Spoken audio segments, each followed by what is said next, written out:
In 1970, a 25-year-old factory worker in Detroit walked into a bank. He had saved $3,500 over 2 years. He bought a 3-bedroom house. His mortgage payment was $126 a month. His salary was $450 a month. That means his house cost 28% of his income. He paid off his mortgage in 15 years. He raised 3 children in it. He retired with no debt. Today, you're 35 years old. You have a college degree your grandfather never needed. You make more money than he ever did. You have been saving for years. Yet you cannot afford a starter apartment. The median home price in America is now $420,000. The average salary is $60,000. To buy that house today, you would need to spend 7 times your annual income. Your grandfather spent 2.5 times his income. Your mortgage payment would be $2,800 a month. This is nearly 50% of your take-home pay. Something broke. Something fundamental changed between 1970 and today. This is not about avocado toast. This is not about laziness. This is not about your spending habits. This is about theft. This happened on August 15th, 1971. On that day, President Richard Nixon walked into the Oval Office. He made an announcement that would quietly rob every generation that came after. He ended the gold standard. Most people do not know what that means. They were not supposed to know. However, that single decision is the reason your grandfather retired debt-free. Meanwhile, you will be paying rent until you're 60 years old. This is the story of the greatest wealth transfer in human history. It is the story of how your purchasing power was stolen. This is also the story of how they made sure you would work harder, longer, and for less than any generation before you. By the end of this video, you will understand exactly why you cannot afford what your grandfather bought with ease. Let us rewind. From 1950 to 1971, these were called the golden years of American capitalism. There is a reason for that description. The dollar was backed by gold. Every dollar bill in your wallet represented actual gold. This gold was sitting in a vault at Fort Knox. Here's how it worked. Under the Bretton Woods system, established in 1944, the United States dollar was pegged to gold. The rate was $35 per ounce. Other countries could exchange their dollars for actual gold at any time. This created a natural limit. The government could not just print unlimited money. Every new dollar had to be backed by gold reserves. This meant something critical. Money held its value. In 1950, the average home cost $7,354. The average annual salary was $3,210. A car cost $1,510. A gallon of gasoline cost 18 cents. By 1970, those numbers had risen. However, they had risen together. Wages kept pace with prices because the dollar's value was stable. Your grandfather could save money and know it would still be worth something next year. He could plan his finances. He could budget effectively. The future was predictable. A factory worker, a teacher, or a mailman could all buy homes. They could raise families. They could retire comfortably, all on a single income. This was not because they were smarter or worked harder than you. Instead, it was because their money was not being systematically devalued. Then came the 1960s. President Lyndon Johnson wanted 2 things. These were the Vietnam War and the Great Society. The Great Society was a series of massive domestic spending programs. Both initiatives cost money. They cost a lot of money. However, there was a problem. Under the gold standard, the government could not simply print money to pay for everything. They were constrained by their gold reserves. Despite this, they did it anyway. The Federal Reserve started printing dollars. This was far beyond what their gold reserves could back. They needed to fund the war and social programs. They also needed to maintain military bases in 150 countries. By 1971, the United States had printed so many dollars that foreign governments started to notice. France was first. Charles de Gaulle, the French president, looked at America's gold reserves. He realized the United States had printed more dollars than it had gold to back them. So in 1965, France started exchanging their dollars for gold. They sent warships to New York Harbor. These ships picked up the physical gold and brought it back to Paris. Other countries followed. These included Switzerland, Germany, and Japan. America's gold reserves were draining. At Fort Knox, the vaults were emptying. By August 1971, the United States had $10 billion in gold reserves. However, it had $45 billion in foreign dollar obligations. The math was simple. They did not have enough gold. The system was about to collapse. On August 15th, 1971, at 9 o'clock in the evening Eastern Time, President Richard Nixon appeared on national television for an emergency address. He called it the New Economic Policy. He announced that the United States would temporarily suspend the convertibility of dollars to gold. He stated it would be temporary. That was 54 years ago. It is still considered temporary. President Nixon told Americans this was necessary to fight speculators who were attacking the dollar. He stated it would protect American jobs. He also claimed it would make America stronger. However, he did not tell them the truth. The truth was simpler. America had spent more than it had. The bills were coming due. Instead of paying, they changed the rules. Overnight, the dollar became a fiat currency. The word fiat is Latin for let it be done. This means the currency has value because the government says it does. It is not because it is backed by anything real. The dollar was no longer tied to gold. It was no longer tied to anything at all. That is when everything changed. Here's what happened in the decade after President Nixon's announcement. In 1971, the average home cost $25,000. By 1980, it cost $76,000. That was a 204% increase in 9 years. Did houses get 3 times better? No, they did not. Did wages triple? No. The average salary went from $10,000 to $19,000. This was not even double. What changed was the value of the dollar itself. Without the gold standard, the Federal Reserve could print unlimited money. And they did exactly that. The money supply exploded. The M2 money supply, which measures dollars in circulation, went from $600 billion in 1971. It reached $1.6 trillion by 1980. More dollars chasing the same amount of goods means each dollar is worth less. This is called inflation. However, that word makes it sound natural, like weather. It is not natural. It is a policy choice. When the government prints money, they get to spend it first at full value. By the time it reaches you, through wages or savings, it is worth less. Inflation is a hidden tax. It is a tax you never voted for. It is a tax that takes your purchasing power and transfers it upward. Let us compare 2 workers. One lived in 1970. The other will live in 2025. In 1970, your grandfather was 25 years old. He had a high school diploma and a factory job. His annual salary was $10,000. The average home price was $23,000.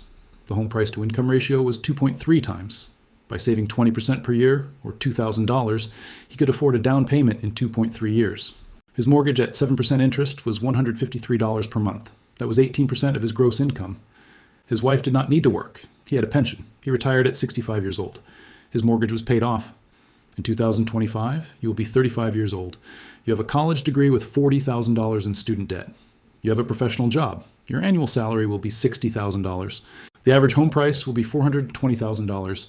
The home price to income ratio will be 7 times. Saving 20% per year, or $12,000, you would need 14 years for a down payment. Your mortgage at 7% interest will be $2,800 per month. That is 56% of your gross income. Banks will not even approve this amount. You will need a dual income to qualify. You have a 401k plan you will have to manage yourself. You will be paying this mortgage into your 60s. This is if you can even buy a home. You make 6 times more dollars than your grandfather. However, you can afford infinitely less. Why is this? It is because those dollars are worth 87% less than they were in 1970. The money you earn today would need to be $400,000. This is to have the same purchasing power your grandfather had with $60,000. This is the theft. Your labor is worth the same. However, the currency you are paid in has been systematically debased. The gold standard acted as a brake. It limited how much money the government could create. It also forced fiscal discipline. Without it, there is no limit. Since 1971, the Federal Reserve has expanded the money supply by over 3,000%. Let me put that in perspective. In 1971, there were about $600 billion in existence.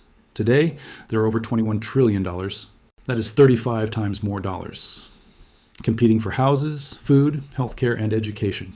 However, there are not 35 times more houses. There are not 35 times more doctors. There is not 35 times more productive capacity. So prices rise. This is not because things cost more to make. It is because each dollar buys less. This shows up everywhere. In 1970, college tuition at a public university was $400 per year. Today, it is $11,000.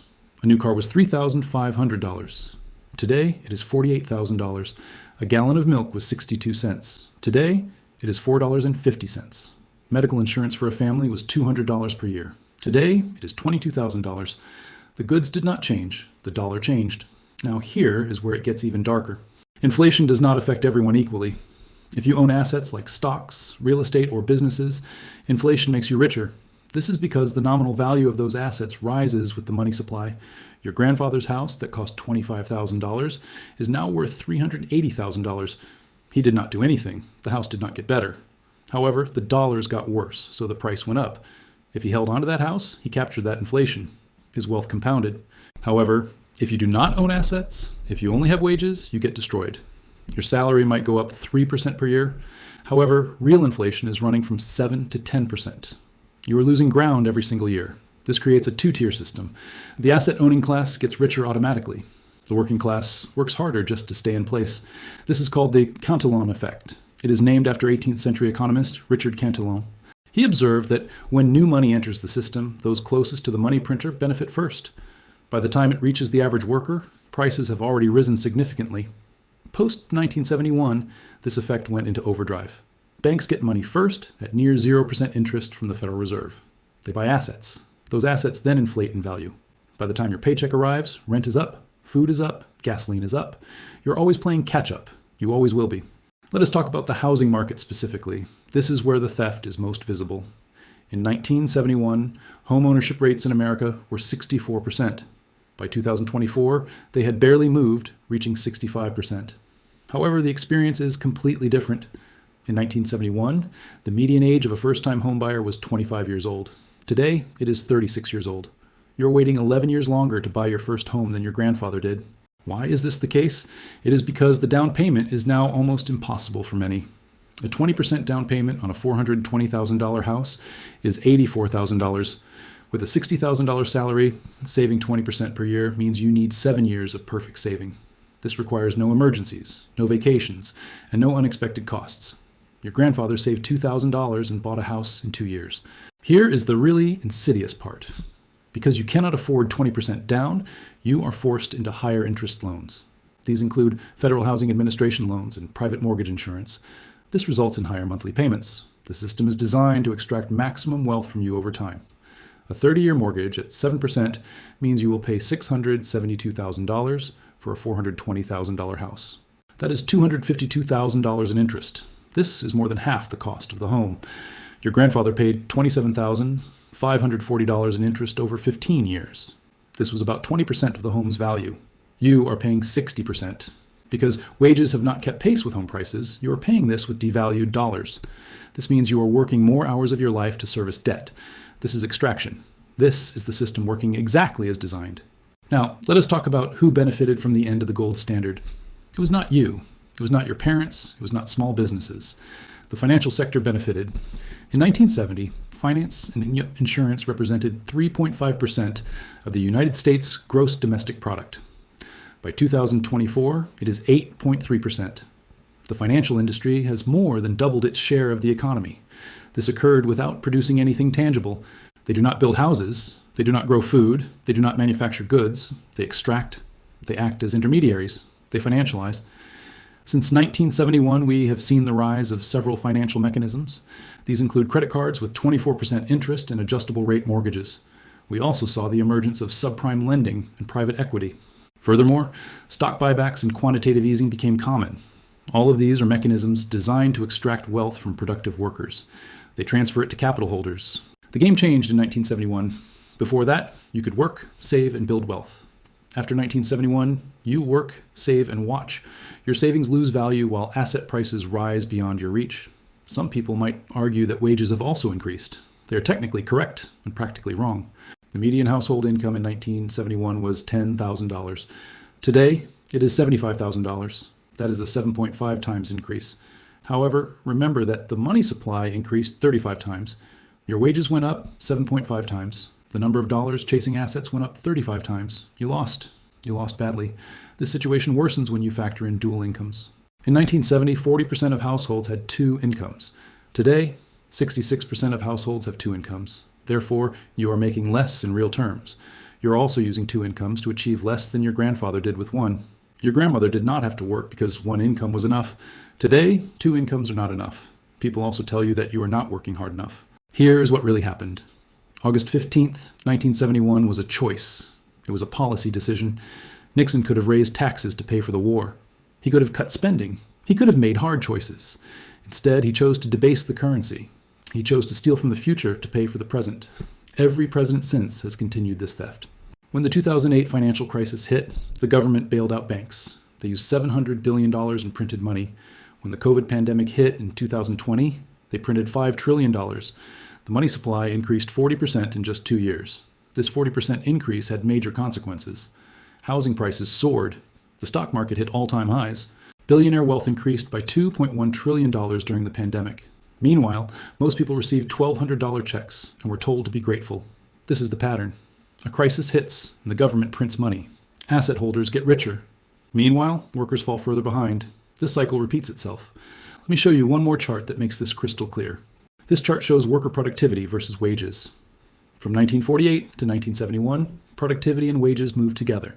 If the economy produced 10% more, wages also went up 10%. After 1971, they diverged significantly. Productivity continued rising, but wages flatlined. From 1971 to 2024, the numbers show this. Productivity increased 252%. Wages increased 115%.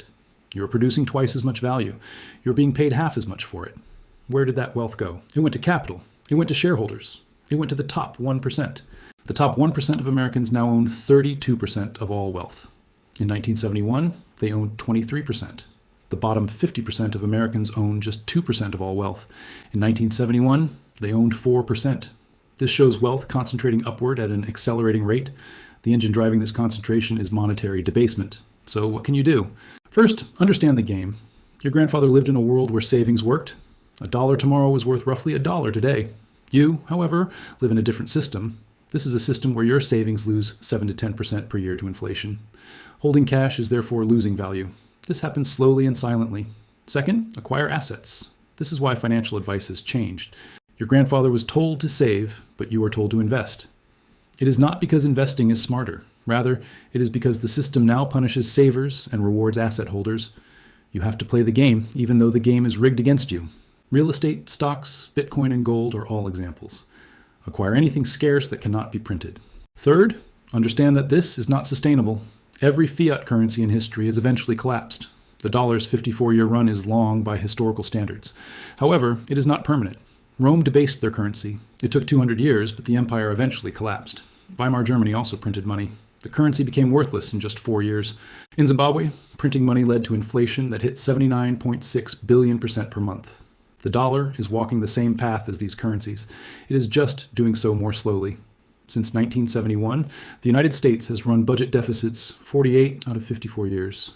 The national debt was $398 billion in 1971. Today, it is $36 trillion. That is a 90 times increase. They cannot raise taxes enough to pay this enormous debt. They cannot cut spending enough to balance it. Consequently, they will print more money. Your dollars will be worth less tomorrow than they are today. This outcome is guaranteed. Your grandfather bought a house at 25 because the system was designed for stability. You cannot buy a house at 35 because the system is now designed for extraction. This was not inevitable. This was a choice. It was a choice made in 1971. It was a choice continued every day since then. They took the brake off the money printer and called it progress. They took your purchasing power and called it growth. They took your future and called it necessary. They also told you it was your fault for not working hard enough. But now you know the truth. The game changed. The rules changed. The system changed. Your grandfather did not earn his house. He was not smarter. He was not more disciplined. He just lived in a system where money held its value. You do not live in such a system. Until that changes, and until money is backed by something real again, you will keep working harder for less. That is not a bug. That is the system working exactly as designed. August 15th, 1971. This was the day they stole your future and called it freedom.